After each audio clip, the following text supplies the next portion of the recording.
Well, the legendary entertainer and activist Harry Belefonte is in Connecticut today. Belefonte is at Yale University for a conference on dyslexia, a condition that he suffers from. News 8's Kent Pierce also spent the morning at that conference. He joins us live now with the latest. Kent?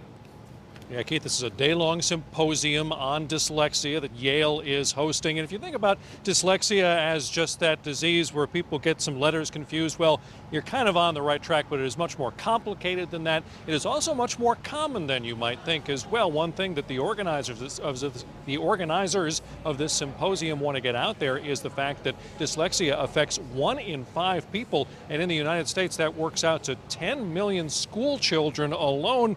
Now, one thing that this causes is that many people who could be considered very bright simply are thought of as not very bright because they have trouble recognizing the different squiggles that make up the letters on a page. And I'm talking about some really smart people, like a renowned space scientist with a PhD. Quite often I was put in what we call the remedial class in the UK, so studied at the back of the class and sort of forgotten about.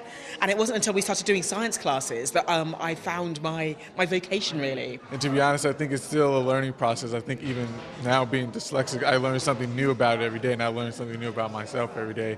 So I think there's always going to be a growing curve, but I definitely think there's not enough awareness, and there needs to be more awareness. He's a senior at the Hotchkiss School, and he talks about more awareness in general, yes, but also specifically in minority communities. One of the organizers of this event says that may be one reason we see an achievement gap between white and non-white students in America is because non-white students are not getting diagnosed as nearly as regularly as they should with learning disabilities or dyslexia. We're live on the Yale campus in New Haven. I'm Kent Pierce, News 8.